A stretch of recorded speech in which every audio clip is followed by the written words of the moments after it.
Seja bem-vindo à estreia do nosso documentário As Eleições do Fim do Mundo. Você está prestes a assistir a maior produção que fizemos no Brasil até aqui. Pela profundidade do assunto e importância do tema, ela foi dividida em 2 filmes. No primeiro deles, investigamos as raízes dos regimes de esquerda na América Latina, os laços que possuem entre si e com partidos brasileiros, e qual o seu interesse nas eleições de 2022 no Brasil. No segundo episódio, discutimos o interesse do Partido Comunista Chinês nessa disputa. Abordamos fatos com impacto direto para o futuro de nosso país e de nosso planeta, e a real importância do momento que o Brasil vive. Nós temos certeza de que essa série vai te permitir enxergar a realidade do país sob uma nova luz e tomar decisões informadas. Antes de embarcarmos nesta importante jornada, nós queremos pedir a sua ajuda para que possamos continuar entregando nosso material de forma gratuita. Todo esse trabalho custa muito caro. Foram meses de preparação numa produção diária com uma equipe de 10 pessoas para viabilizar essa produção. A NTD e o Epoch Times chegaram ao Brasil com o propósito de noticiar com base em verdade e tradição, expor atrocidades do comunismo omitidas do público e produzir material que inspire o melhor da alma humana. Temos recebido relatos de censura, cortes de alcance e outras restrições em nossos vídeos. Por isso, para entender como você pode fazer parte desta jornada e apoiar a produção e distribuição gratuita desse material para que alcance a maior quantidade de pessoas possível, aponte a câmera do seu celular para o código QR que está aqui na tela, ou clique no link que está na descrição do vídeo. O Epoch Times Brasil e a NTD Brasil contam com o seu apoio. A China tem um partido que tem poder, que tem um Estado forte, que toma decisões e que as pessoas cumprem, coisa que nós não temos aqui no Brasil. In 1989, Chinese troops opened fire on a crowd of demonstrators near Tiananmen Square. Muitas das políticas sociais que o povo precisa só pode ser feita se o Estado for forte, só pode ser feita se o Estado tiver comando. Allegations of organ harvesting targeting minorities, including the Falun Gong practitioners, Uyghurs, Tibetans, Muslims, and Christians in detention in China. Eu vou definir a importância da China para o Brasil. Não existe futuro de relações do Brasil sem a participação da China. One of the myths out there is that China's aims are purely economic. No, their aims are to create a new world order. Em todas as áreas. Let's be clear, the PRC doesn't invest, they extract.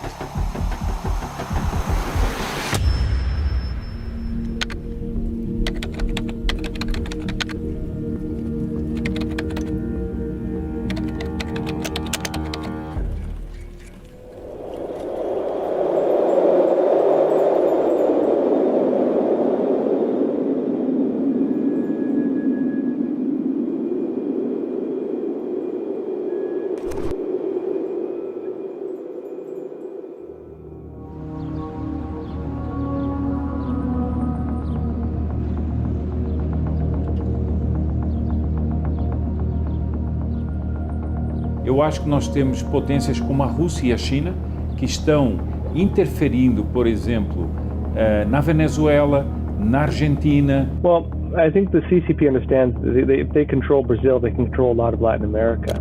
A China entra como poderio financeiro, a Rússia como garantidor bélico. O Partido Comunista Chinês, Xi Jinping, tem muito interesse no resultado das eleições.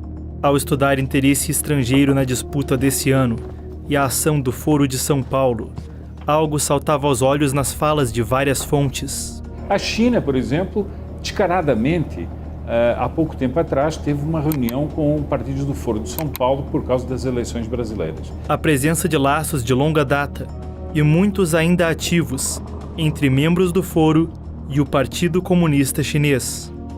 Era algo que convidava a uma nova investigação, sem a qual não parecia possível entender o interesse estrangeiro na disputa eleitoral. O autor José Carlos Sepúlveda me apontou um encontro promovido entre o Foro de São Paulo e o Partido Comunista Chinês. Nele, o oficial chinês Sun Yanfang fazia menções abertas sobre esperar que muito em breve o Brasil fosse governado por forças de esquerda e que nisso houvesse mais oportunidades de cooperação entre seu partido e o Foro. En mayo de este año y octubre se celebrará en Colombia y Brasil elecciones presidenciales y las encuestas están muy favorables para los candidatos de fuerzas progresistas. Espero mucho que Colombia y Brasil podría ser dentro de poco países gobernados por fuerzas políticas progresistas y de izquierda. Entonces las principales economías de América Latina serán gobernadas por fuerzas de izquierda. Entonces en el futuro tendremos mayores espacios para la cooperación entre China, el Partido Comunista de China y Foro de São Paulo. Gracias. A fala de Sun foi em resposta a um membro do Partido dos Trabalhadores, que integrava a reunião, Mônica Valente, a secretária executiva do Foro de São Paulo. Sun Yanfang foi descrito como subdiretor dos Institutos das Relações Internacionais Contemporâneas da China, ou CICIR, na abreviação em inglês, o que chama a atenção. Esse órgão lida com pesquisas estratégicas internacionais, mas não responde às relações exteriores da China.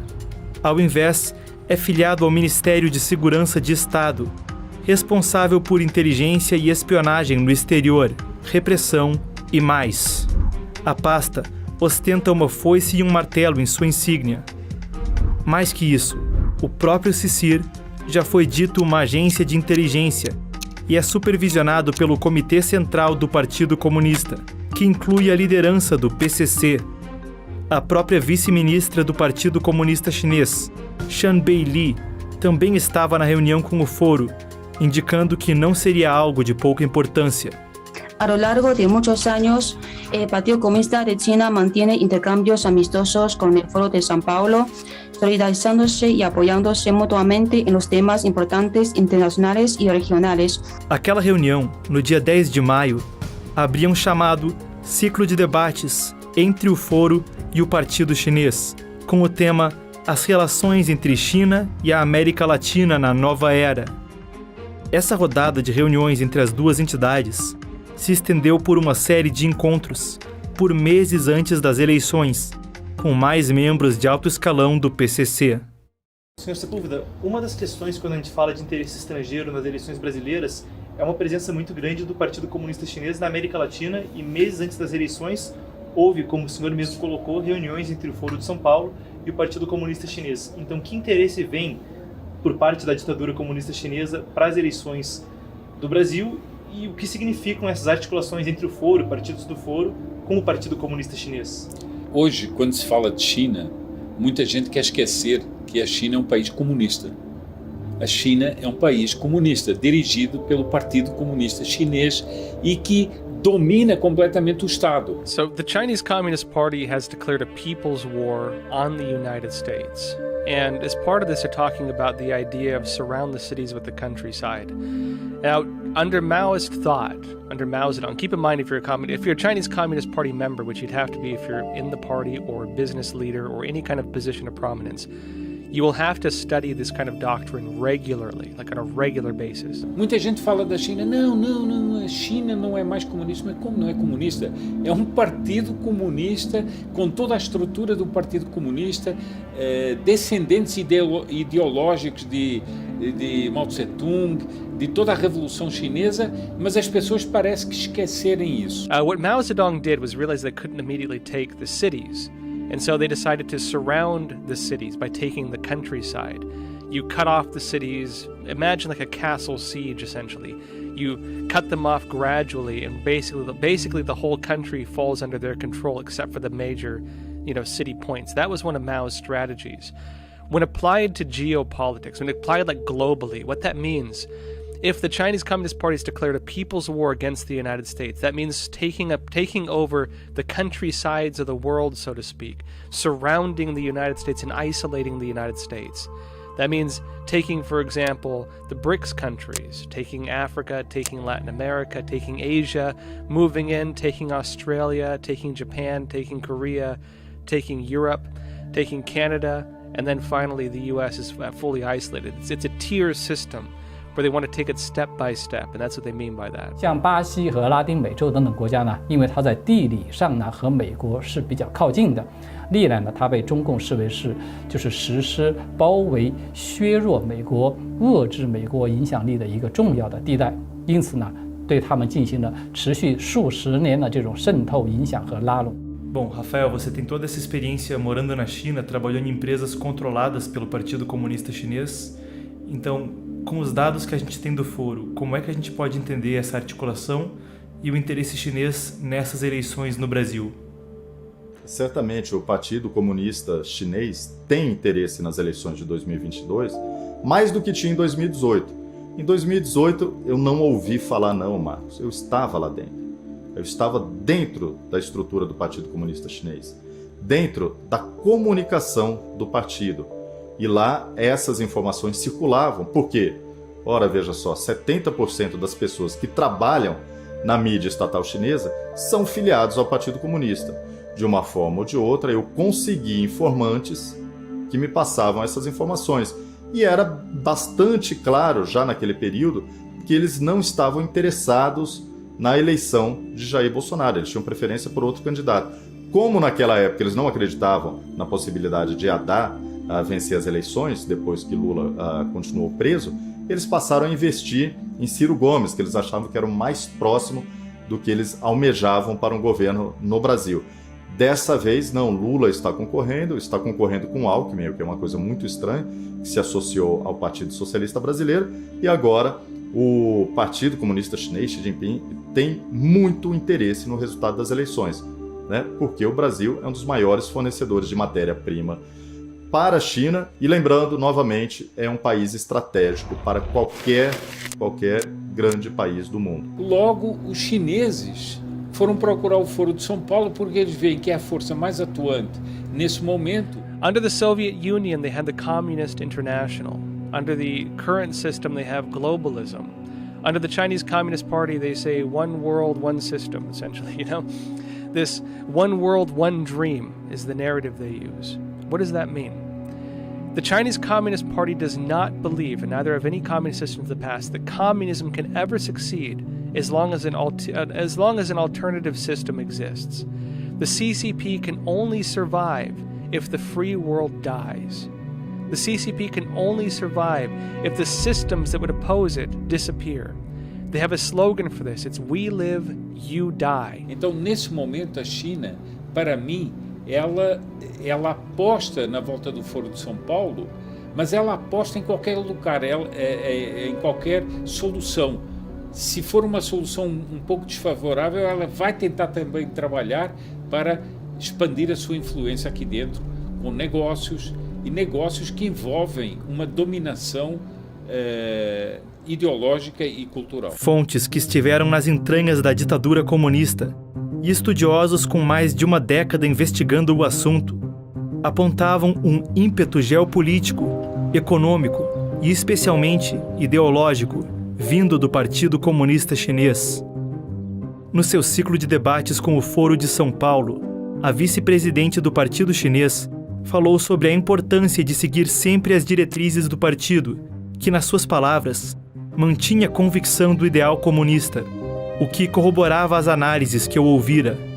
Ela falou sobre ação internacional e sobre criar as circunstâncias para construir um destino comum entre a China comunista e nossa região.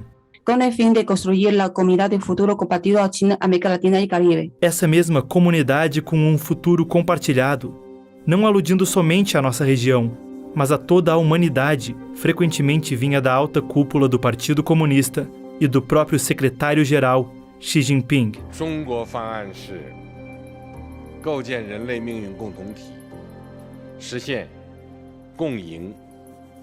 Havia muito a ser respondido.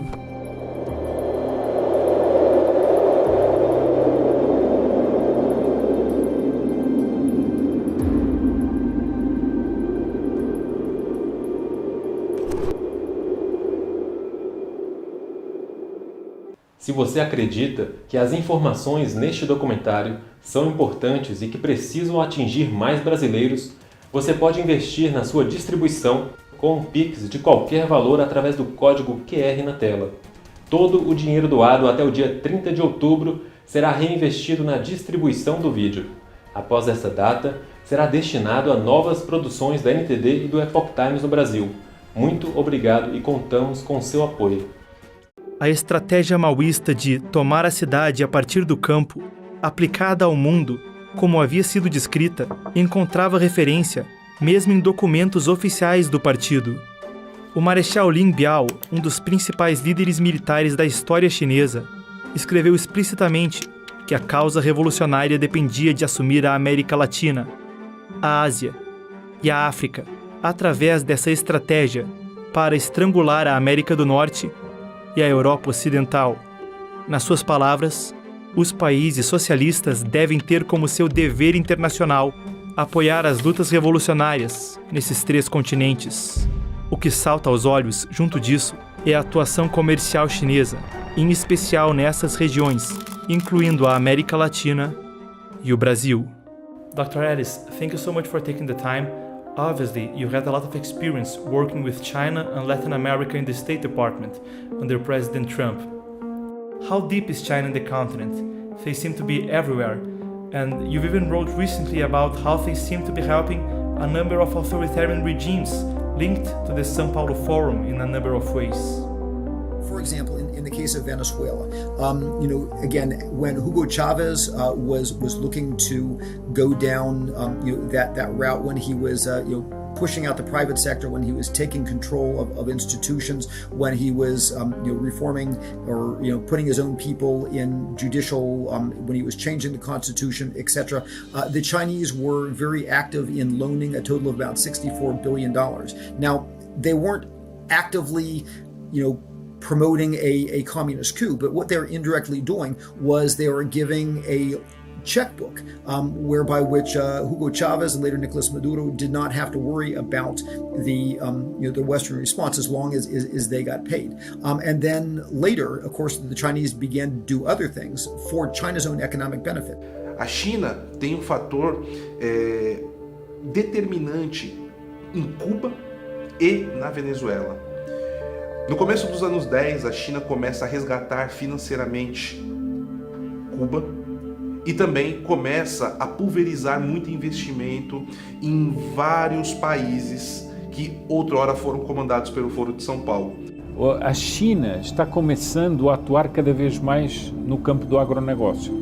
Eles estão comprando entrepostos, eles estão comprando cadeias de produção, eles tentaram.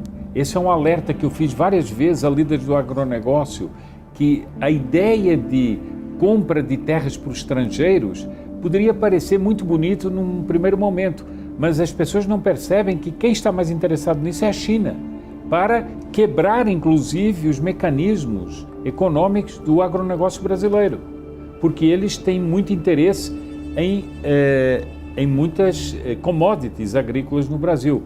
Isso é só para dar um exemplo. E a China hoje, por exemplo, já possui grande parte do setor elétrico do estado de São Paulo. Não é maioria, obviamente, mas uma parte da energia elétrica do estado de São Paulo hoje já está na mão do Partido Comunista Chinês.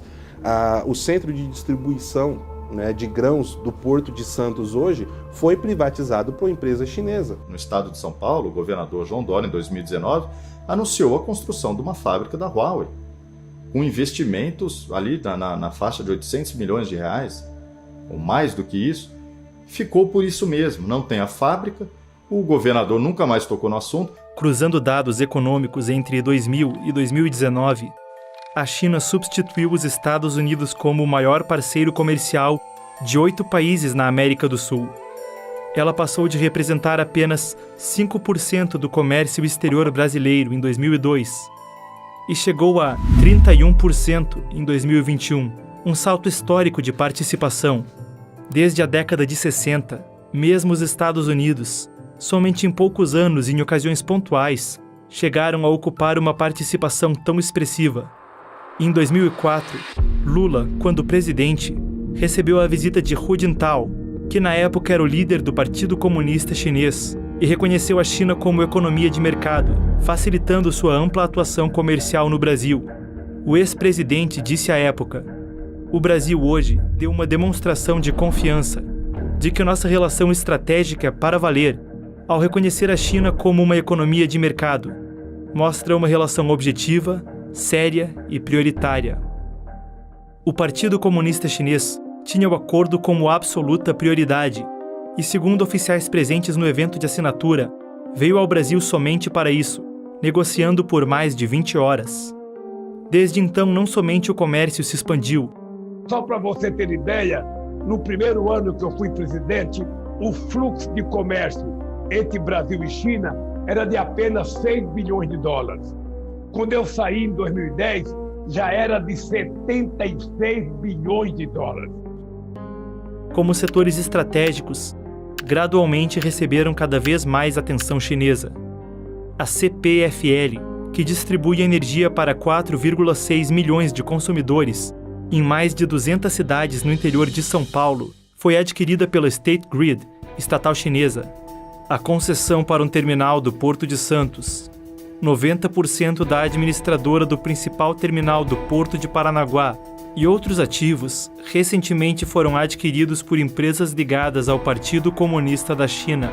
Grande parte da infraestrutura de telecomunicações nacional passou a ser fornecida por empresas com laços ao exército chinês, entre outros exemplos. Now we're discussing this concept of taking the cities from the countryside, as Mao era communists put it.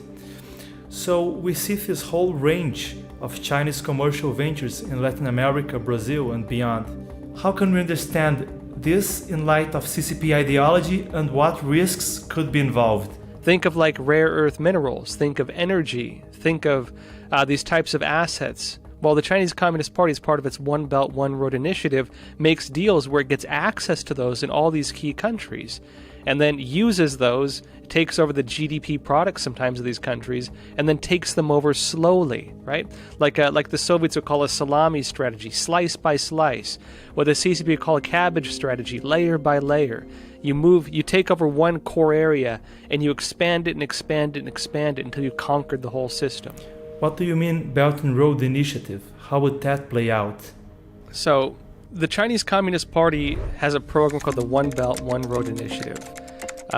Through this program, they go to countries and they get them in debt traps. Countries become subjugated under the Chinese Communist Party through this program. Part of that program as well, if the Chinese Communist Party goes with, say, let's just say hypothetically $10 million to go and launch a project in Bolivia or another country, around $1 million of that is going to be strictly for bribes. They're going to pay off your politicians to sell you out. That's what they do. Now, after they go in, they make deals. They get countries to agree to, let's say, surrender a certain amount of natural resources in exchange for the construction of, let's say, some kind of facility. Maybe it's a power plant or a roads project or an airport or, many things like this, a port. Oftentimes, the Chinese Communist Party, as part of this, will maintain and manage it and even run it, meaning these are not local jobs, these are Chinese jobs. Two, it means that they sometimes even maintain long-term ownership of it. And they have a predatory debt system where it's very difficult for the countries to get out of it. They call this a debt trap. The country then financially loses it, and once they default on those debts, the CCP gains control of that whole industry. This has happened in many parts of the world. This is one of the ways they're doing it. I would argue a lot of the politicians know very well what they're getting into because they're being bribed to sell you out. But what you're doing is selling off your future. You are selling off the independence of your nation. In Sri Lanka, which is further down the road, where the Chinese Communist Party is already taking over a lot of the key industries, they came out and said something very interesting. They said, we're going to wake up one day and find ourselves a vassal state of the Chinese Communist Party. And that's what the end goal is. What does it mean to control a country? What does it mean to subjugate a country, to become a vassal state of another country? What does controlling and owning a country constitute? Well, you could say they can control them politically, which they do, through this type of control and leadership capture, they do. It is controlling their money, their finances, and gaining unfair profit from that, which they do.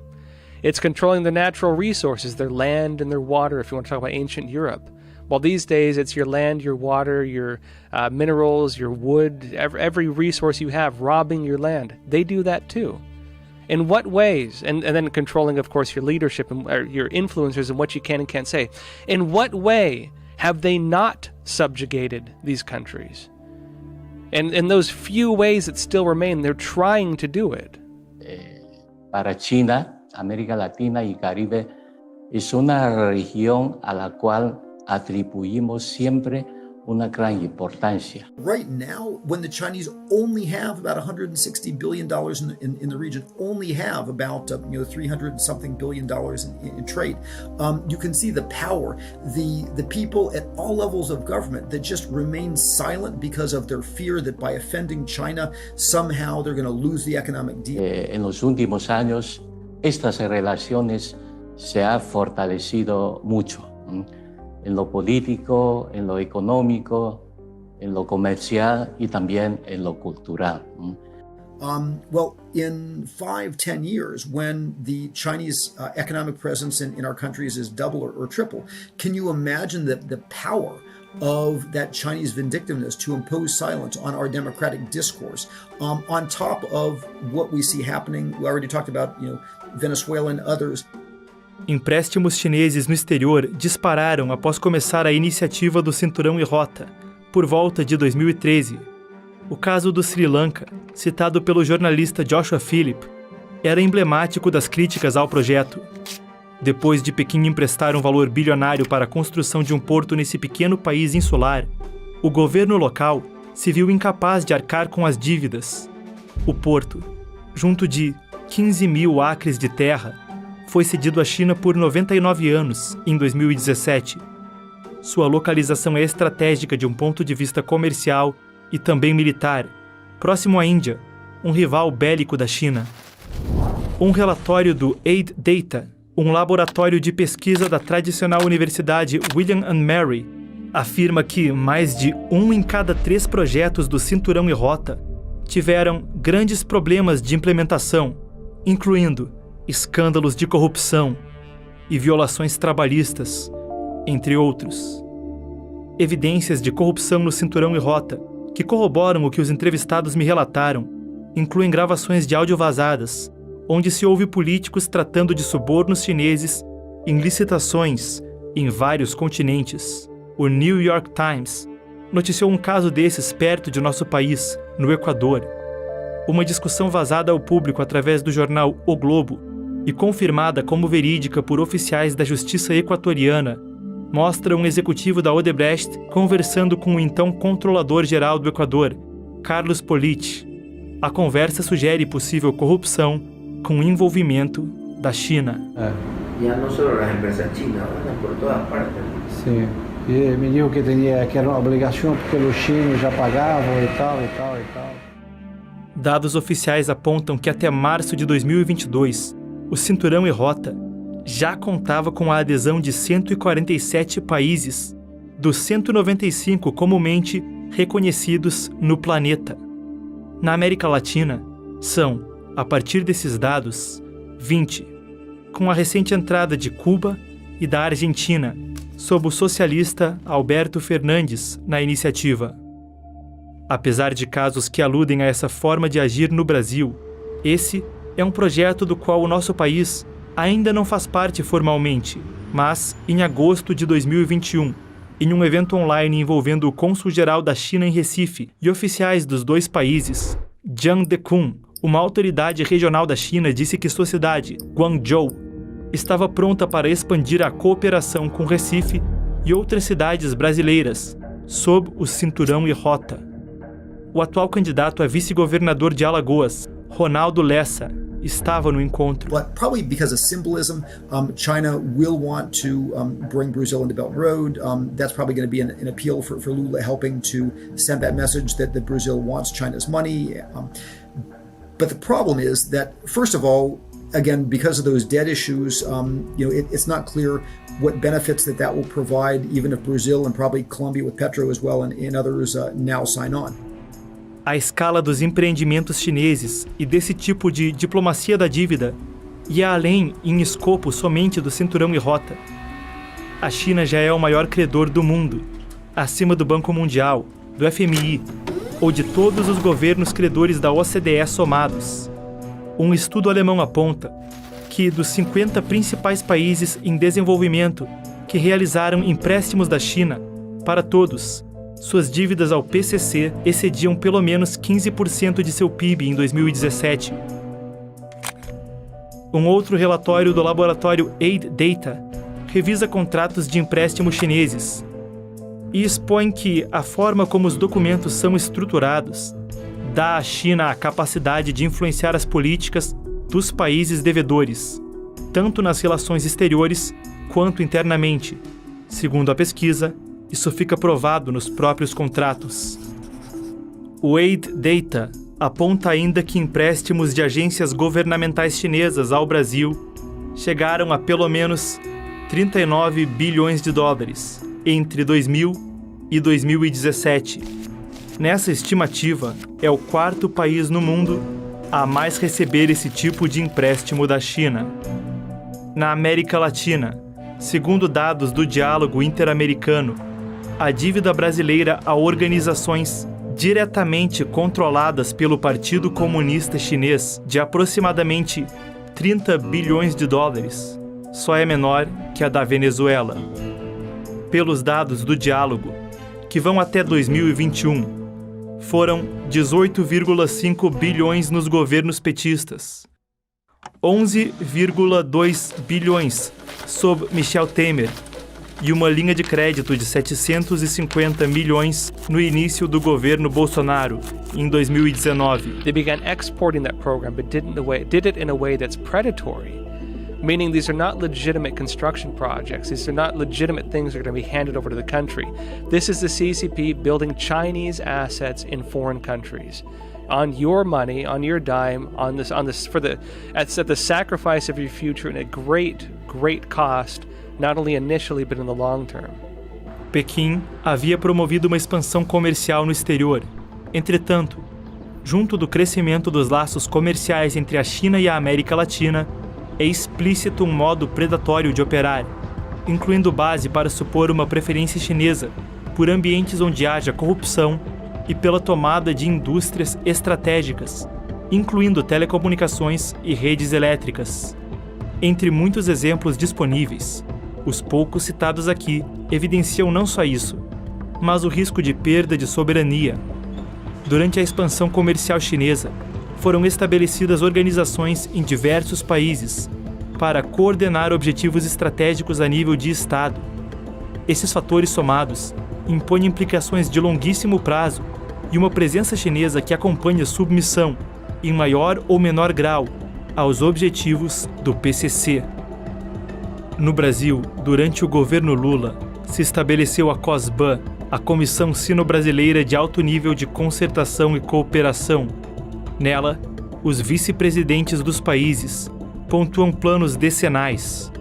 Isso foi estabelecido somente meses antes do reconhecimento da China como economia de mercado pelo Brasil.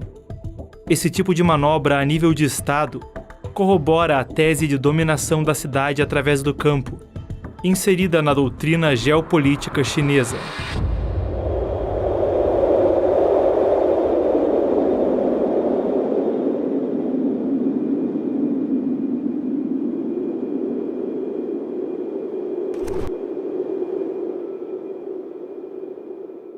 A expansão econômica chinesa, especialmente da forma como ocorre, fornece pistas quanto ao interesse de Pequim no Brasil. Um relato vindo de um membro notório do Partido Comunista da China traz mais explicações sobre métodos da ação chinesa e aborda diretamente eleições.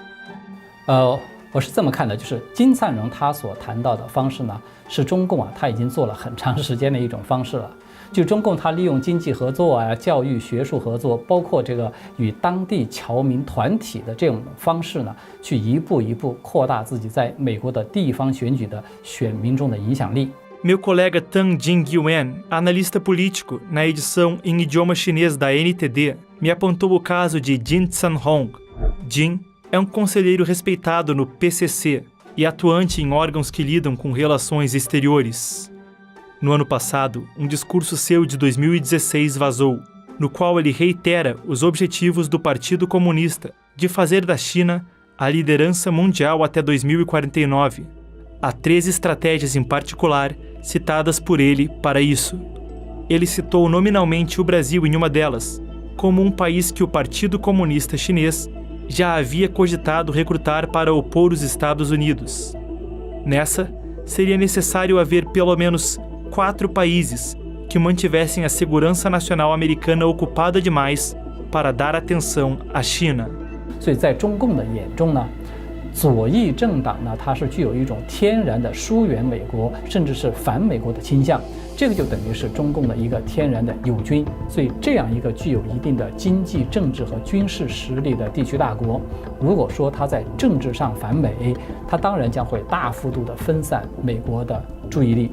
就是说，它会减轻中共的压力，那么对中共在世界范围之内啊，去和美国争夺这种势力范围，它将起到一个很好的策应的作用。也就是说，这个是中共它一度比较重视巴西的原因了。就是中共的计划呢，它是想利用中巴两国都有这种左派的意识形态的政治纽带，还有呢都是新兴的经济体，可以有很多合作的经济纽带，再加上呢都有潜在的想要改变当前世界秩序的这种需求和愿望的战略利益的纽带。A segunda estratégia que Jin Zhanhong citou foi entrelaçar economias, o que também ajudava a entender aspectos da forma como o Partido Comunista Chinês fazia avanços comerciais no mundo. Jin apontou métodos como injetar dinheiro chinês na economia estrangeira e controlar seus mercados. Falando dos Estados Unidos, comentou que quanto mais entrelaçadas fossem as economias dos dois países, mais difícil se tornava para os americanos reagirem. Parecia muito razoável supor, com os dados disponíveis e já citados aqui, que isso poderia valer para outros países, incluindo o nosso. A terceira estratégia parte do campo econômico para a política.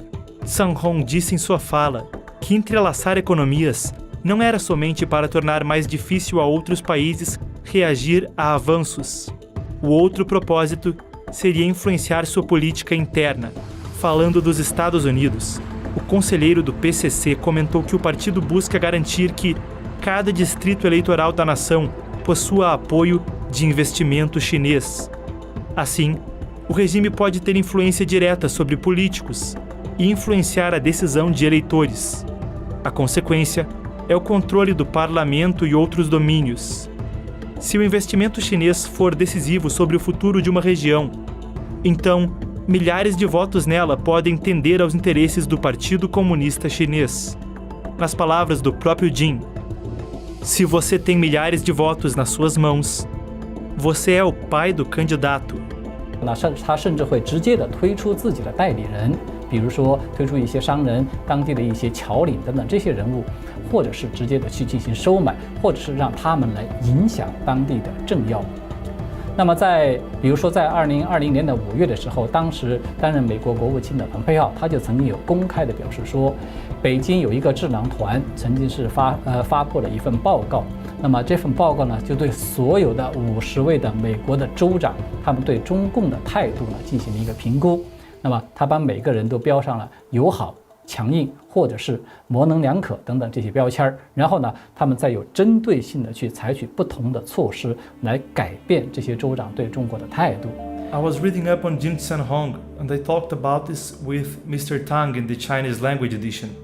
One of the things here is that supposedly China would have lost interest or have less interest in Brazil, but we don't seem to see their interest or their influence declining in the region, or in Brazil specifically.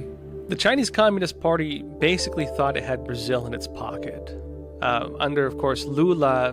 Lula had very close ties with the Chinese Communist Party, as you all know. And, of course, through the Foro Sao Paulo, Brazil, working together with Cuba, really ran the whole communist bloc throughout Latin America. Brazil played a key role in the communist system that influences and controls the leftist parties throughout all of Latin America. Now, for the Chinese Communist Party, they will view any kind of presidential election as a very temporary thing. Their view is often 5-year plans, 10-year plans, and so on. And international politics will look, among totalitarian countries, will often look at countries that do have an election process as basically working on 4 to 8 year cycles. They can wait things out, they can do things in the meantime. 4 years, 8 years mean nothing to them. And 4 years, 8 years later, they can then institute new policies. And so the Chinese Communist Party has been working very quietly to gain deeper control of that region. They do not view Brazil as having fallen out of their control. An important part with this, in the CCP's war doctrine, their actual war doctrine, they talk about using Brazil as a country to fight against the United States. They say that they lost that as an option, but they wanted to turn Brazil into a country they could use in a war against the US. They talked about this.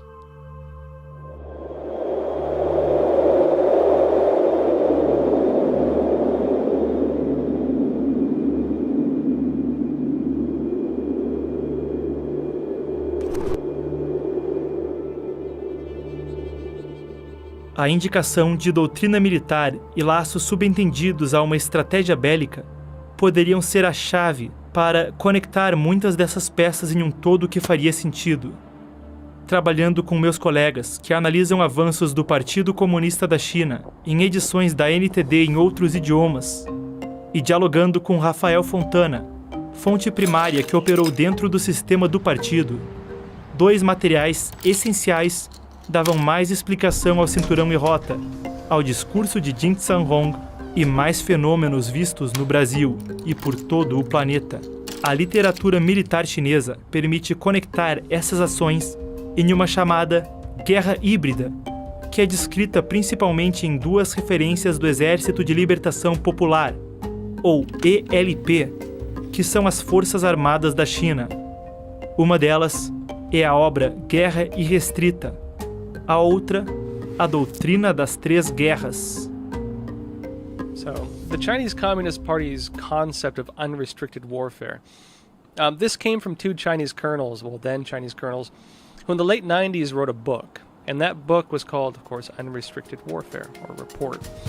It's technically not official doctrine of the Chinese Communist Party, but in the United States and other parts of the world, it's gained a lot of influence among people who watch China and report on China because we can observe the CCP carrying out all of its strategies.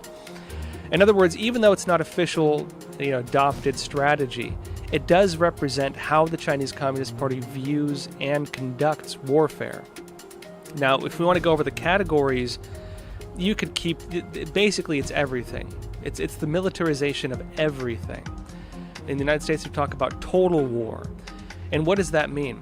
It means the mobilization of an entire society, the entirety of a society, everything in a war. That means your businesses, that means foreign investment, that means your cultural hubs, that means Hollywood of the United States.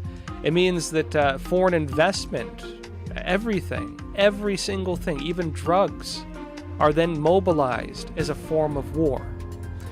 Under the Chinese Communist Party, they understand they cannot take the United States head-on in a direct troop-on-troop war, at least not yet.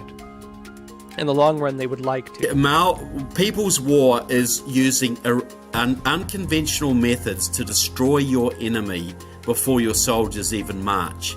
And so what they made instead was a form of war that involves every single thing other than direct troop-on-troop combat. It is the mobilization, the weaponization of culture. They have cultural warfare, they have agricultural warfare, crops and food. They have environmental warfare, the control of natural resources. They have, for example, drug warfare, the use of fentanyl, synthetic drugs, the manipulation of cartels and so on. The Chinese Communist Party does the money laundering for the Mexican drug cartels, for example. Every single thing used to undermine and wage war on another country, with the one exception of using troop-on-troop combat. Apesar de os 2 coronéis que escreveram os documentos sobre Guerra Irrestrita haverem sido promovidos a generais posteriormente, e basicamente tudo o que é descrito na obra poder ser observado na atuação do Partido Comunista Chinês, Guerra Irrestrita não é, em termos oficiais, doutrina do exército chinês. Mas a outra peça citada há pouco, a doutrina das 3 guerras, declaradamente é, e pode ser entendida como outra manifestação do mesmo conceito de combater de forma não tradicional. It's called the Three Warfares Doctrine.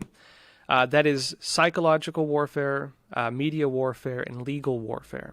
Pela literatura militar da China comunista, a dominação econômica citada no discurso de Jin Zhanhong, os laços declarados de proximidade ao Foro de São Paulo, no qual o Partido Comunista da China deixava clara sua preferência quanto às eleições do Brasil, as denúncias sobre o cinturão e rota, todos esses itens não eram mais do que só a ponta do iceberg. Essa era uma peça-chave que ligava os pontos entre os itens investigados até o momento e parecia explicar muito do que era visto no Brasil, em todo tipo de área. Uma delas, com destaque, a mídia. A outra parte importantíssima da guerra híbrida, né, já traçada por Gramsci no passado, é a comunicação, a velha mídia. Tudo que está relacionado à comunicação hoje no Brasil. And media warfare is the control of all outlets of information. That is not just news outlets like TV and radio and print media. That's also social media. That's also any kind of influencer, even controlling, for example, actors or sports stars and so on. That is what they call, again, media warfare. And as part of the Three Warfares doctrine, the CCP looks to control the thoughts and minds, right, the hearts and minds of nations. And yes, they do that just as actively against Brazil as they do every other country. O Grupo Bandeirantes de Comunicação assinou hoje um acordo de cooperação com o China Media Group, que reúne os principais veículos de comunicação chineses. Catiúcia, outro saldo desse primeiro dia de cúpula aqui do BRICS foi a assinatura de um acordo entre a EBC, a Empresa Brasil de Comunicação, e eu lembro que a TV Brasil faz parte da EBC, e o China Media Group. Sim, eu cheguei ao meu conhecimento, né, dentro da agenda do China Media Group, várias reuniões com veículos da mídia brasileira, né? Entre eles a Band, a CBN, a Rádio Cultura, se não me engano, a TV Cultura. Então havia reuniões agendadas com esses grupos para formação de possíveis parcerias de troca de conteúdo. No fim das contas, o que acontece? A China não está nem um pouco interessada no conteúdo que vem de outras nações. Ensinamentos clássicos da cultura chinesa citados pelo presidente Xi Jinping. Este é o conteúdo de uma das novas produções que chegam ao Brasil por meio de um acordo entre o Grupo Bandeirantes e o Grupo de Mídia da China. Na verdade, a maioria do conteúdo do mundo livre é proibido na China. Então, parceria nenhuma. O que eles querem mesmo é colocar o conteúdo deles aqui. O China Media Group é o conglomerado estatal de comunicação da China comunista, que reúne os principais veículos de comunicação do país, incluindo CGTN e CCTV. A TV Cultura do Estado de São Paulo firmou um acordo em setembro de 2021 com a agência de notícias Xinhua, pertencente ao grupo. Em novembro de 2019, a estatal Empresa Brasil de Comunicação, o Grupo Globo e o Grupo Bandeirantes assinaram também acordos com o China Media Group. A lista de exemplos que verifiquei após ouvir Rafael Fontana é extensa. De acordo com o Wilson Center, relatórios apontam que o PCC gaste entre 7 e 10 bilhões de dólares por ano em propaganda para estrangeiros, envolvendo a compra de espaços publicitários e parcerias com mídias locais em diferentes países. Xi Jinping, o secretário-geral do Partido Comunista, disse em 2016: onde quer que os leitores estejam, onde quer que os espectadores estejam, é lá onde as reportagens de propaganda precisam estender seus tentáculos. O jornal China Daily, uma mídia da ditadura chinesa, possui sede nos Estados Unidos. Pela lei de lá, o jornal se enquadra como agente estrangeiro envolvido em atividade política ou relacionada à política, e por isso precisa expor à justiça atividades financeiras. Em documentos públicos, com declarações desse jornal à Justiça Americana, se lê que, entre novembro de 2016 e abril desse ano, a empresa Folha da Manhã, que detém o jornal A Folha de São Paulo, recebeu pelo menos $588 mil, com pagamentos de cerca de $8 mil mensais. Em janeiro de 2019, o mês em que Jair Bolsonaro tomou posse, há um ponto fora da curva, com a Folha recebendo mais de $40 mil. A Folha de São Paulo publicou conteúdo de propaganda do Partido Comunista da China por diversas ocasiões no período relatado, louvando o combate à pandemia e a gestão do próprio secretário-geral Xi Jinping. Um artigo publicado lá em novembro de 2021, vindo de uma agência de notícias do PCC, exalta o que uma China socialista moderna trará ao mundo e o centenário do partido. No jornal O Globo, no mesmo mês, um artigo da mesma agência louvava Xi Jinping como um grande líder.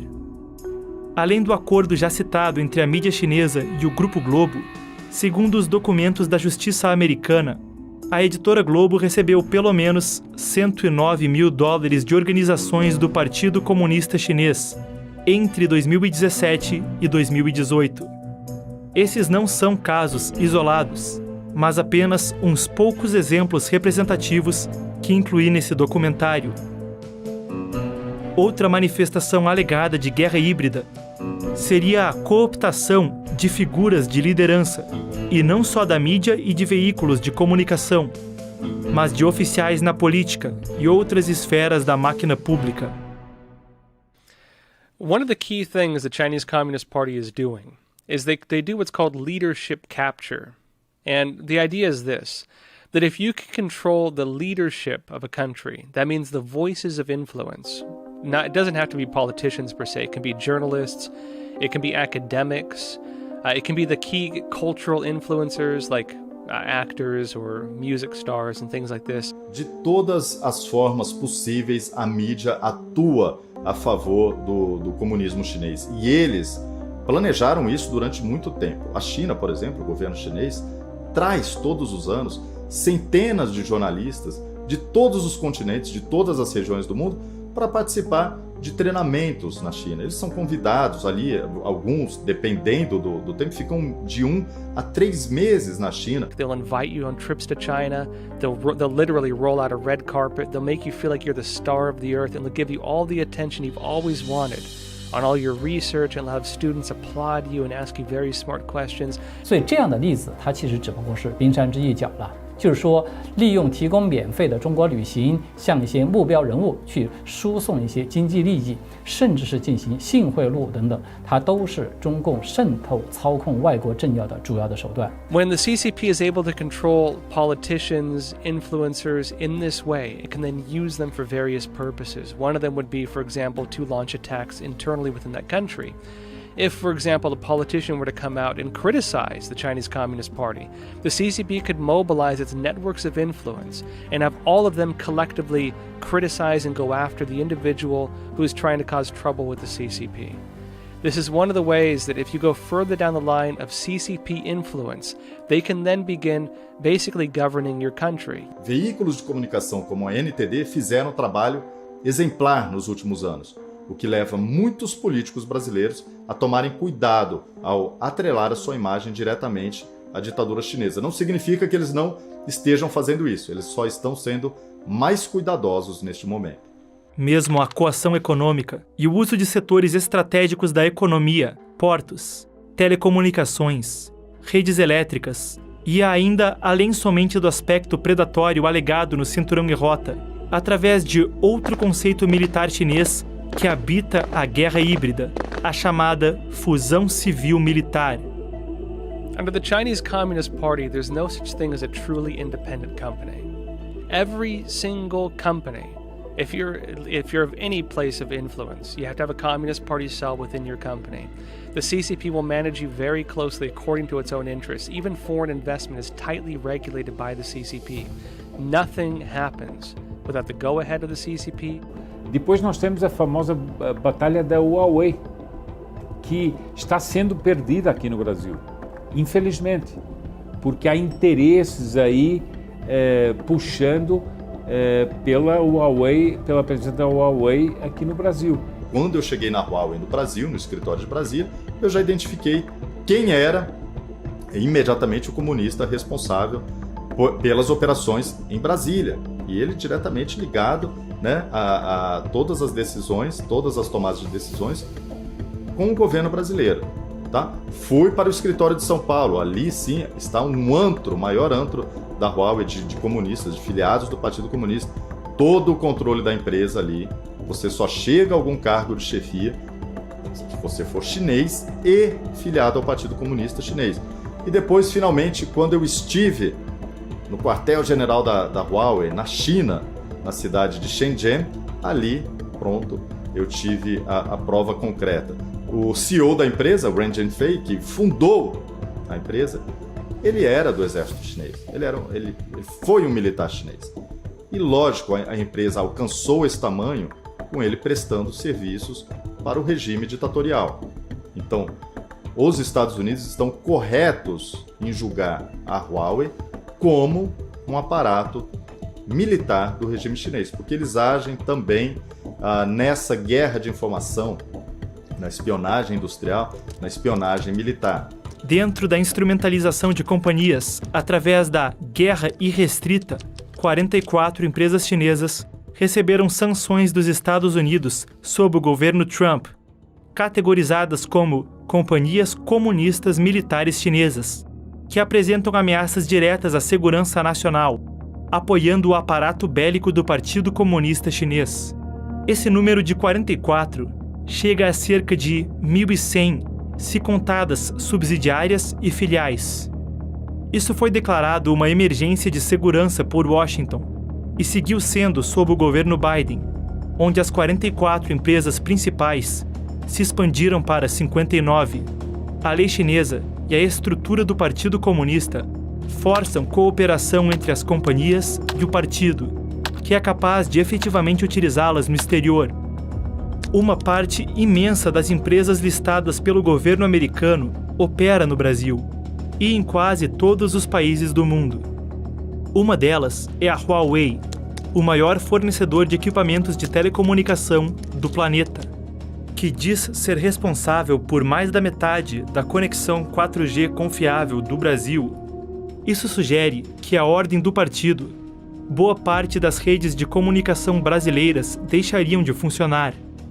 Esse risco vem acompanhado de acusações substanciais de espionagem, tanto econômica quanto de políticos, vindo de fontes primárias e relatórios governamentais.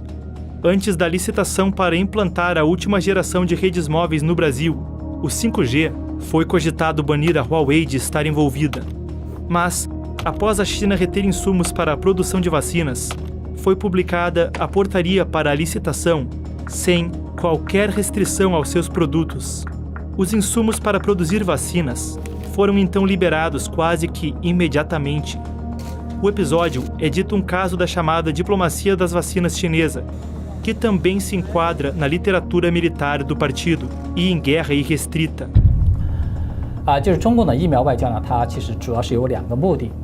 一个呢，就是它通过大规模的对外援助，同时呢附带一些条件呢，它可以在短时间之内就迅速的扩大中共的影响力，并且谋取巨大的政治利益。比如说像尼加拉瓜和台湾断交，是吧？转而与中共去建交，仅仅只是数天，那么中共就向这个尼加拉瓜捐赠了首批的100万剂的疫苗。Olha, uma coisa é você ouvir falar, outra coisa é você vivenciar. Eu estava dentro da Huawei quando começou a crise sanitária, todo aquele problema. E eu conto no meu livro, Chernobyl, já no começo do livro, na abertura, que durante uma reunião ali com os executivos da empresa em Brasília, eles chegaram com a seguinte proposta: precisamos retalhar o Brasil.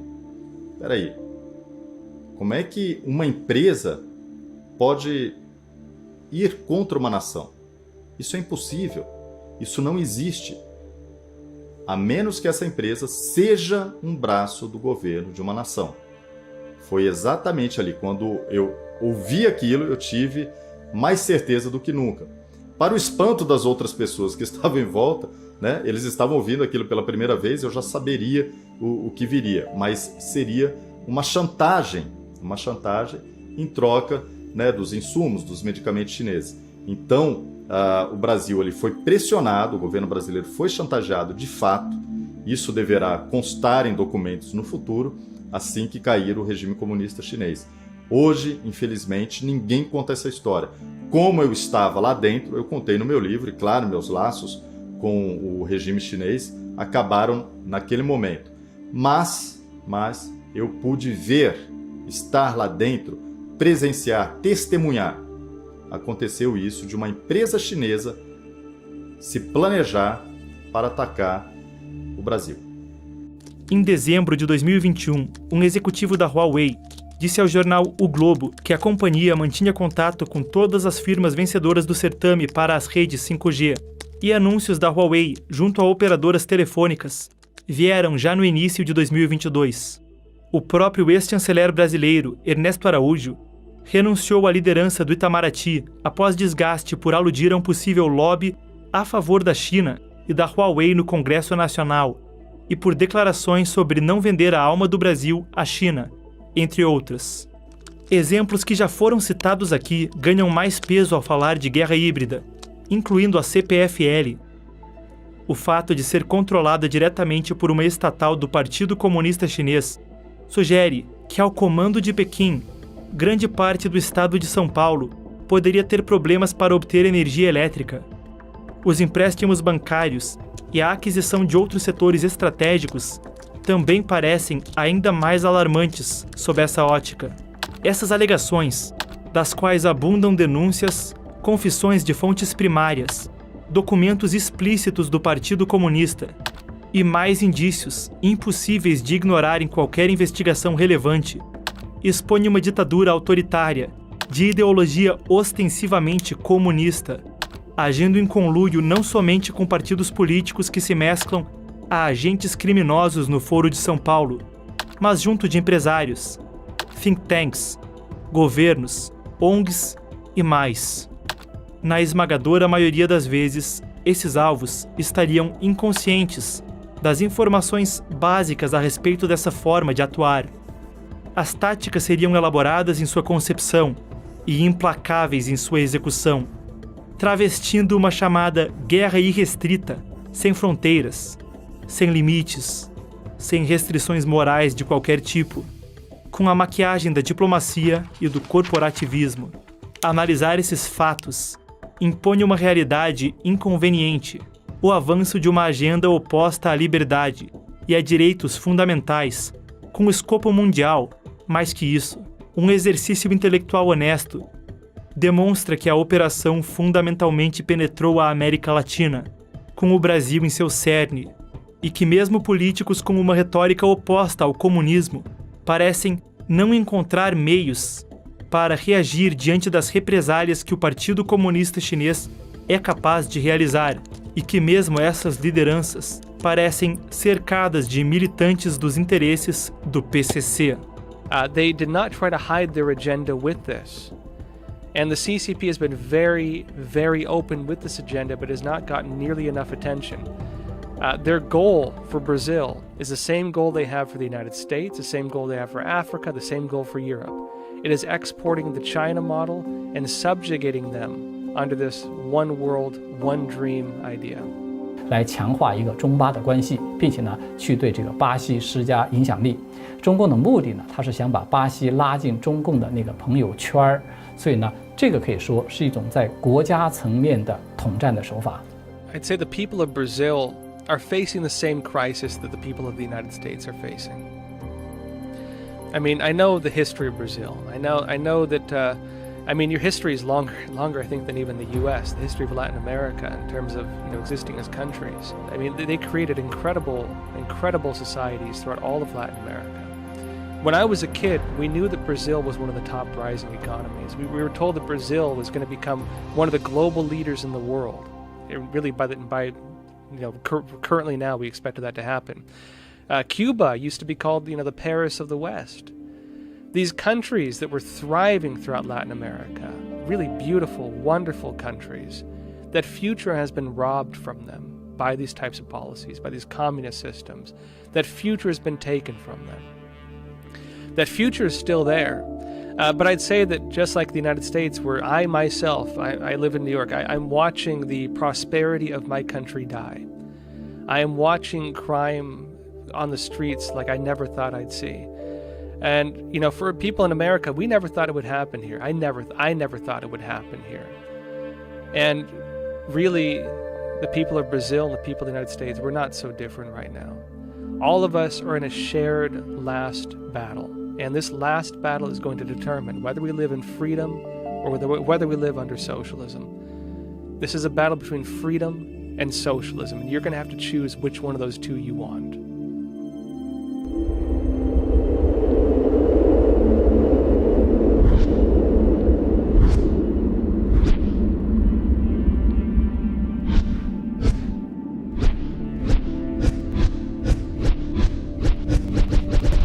As evidências da ação chinesa na América Latina validam seu uso de guerra irrestrita na região para avançar objetivos tanto estratégicos quanto ideológicos. A ditadura comunista chinesa está profundamente dedicada à alteração do estado de coisas no planeta e possui meios de ação eficientes e maliciosos para cumprir sua agenda. Enquanto o Partido Comunista Chinês é provavelmente mais favorável a um governo alinhado ao Foro de São Paulo e possivelmente conquistará mais avanços no continente com um governo esquerdista no Brasil, entendi que ele trabalhará impetuosamente com os meios que dispõe, através da mídia, pelos governos estaduais e municipais, pela via parlamentar e outras formas em prol de seus interesses, independentemente do resultado das urnas. Isso porque o Brasil é de seu interesse por fins militares, geoestratégicos, financeiros e diplomáticos. Com base na informação disponível, reconheci o Partido Comunista Chinês como uma possibilidade real de influência, interferência ou ação estrangeira no Brasil por meios questionáveis, adiante da decisão de 2022. Mas mais que isso, entendi essa entidade como um desafio a nível de Estado, antagônico aos valores e à tradição da pátria, de proporções inéditas na história de nosso país. É algo que requer um diálogo mais amplo, honesto e informado sobre sua atuação entre as classes falantes e a elite intelectual brasileira. Eu concluo esse documentário com o seguinte: meu objetivo aqui não foi atacar de forma deliberada quem quer que seja, nem mesmo candidatos que possam ter sido citados nos fatos expostos. Mas como citei na introdução do primeiro episódio, eu quis sinceramente oferecer ferramentas sobre um aspecto das eleições, para que o público e mesmo os políticos que mencionei, caso não possuam alguns desses dados, possam entender melhor setores do mundo à nossa volta e decidir de uma forma consciente o que quer que decidam no dia 30 de outubro. Eu pedi para falar diretamente à câmera nessa cena e acrescentar o seguinte ao roteiro: eu quero dizer algo por mais bobo que isso possa soar para quem quer que seja. Decidimos fazer um documentário sobre as eleições. Foi um desafio que aceitei nessa honrosa empresa onde tenho orgulho de trabalhar. E perdi noites sem dormir junto de uma equipe muito dedicada para conseguirmos entregar essa obra. E esse realmente é um documentário sobre as eleições, mas aceitei dar tudo de mim porque acho que é um documentário sobre eleições em outro sentido. É sobre o que elegemos acreditar em nossos corações. Quero lhe dizer que, independentemente do que ocorra daqui a uma semana ou de como decida votar, a minha esperança é que os fatos expostos aqui possibilitem ao público discernir, além da política, o que é o movimento comunista internacional e entender com uma perspectiva mais ampla o momento vivido por nosso planeta e agendas que aviltam contra a tradição e o mais sagrado do homem. Muito obrigado por assistir. Espero que você tenha gostado do filme e não se esqueça de cadastrar-se pelo QR Code ou no link abaixo na descrição para receber os comunicados com o link da estreia do próximo episódio e para entender como pode nos apoiar nesta jornada. Para produzir a série que você está assistindo agora, foi necessário investimento e trabalho árduo para tornar esse conteúdo gratuito, pois temos o entendimento que esse conteúdo deve chegar ao maior número de pessoas possível. Temos confiança que uma pessoa como você, que assistiu o conteúdo até o final, está consciente dos fatos, pode nos ajudar a compartilhar e também investir na distribuição da série. Contamos com você! Clique no link na descrição deste vídeo ou aponte o seu celular para o QR Code na tela para saber como nos apoiar. Muito obrigado e até breve!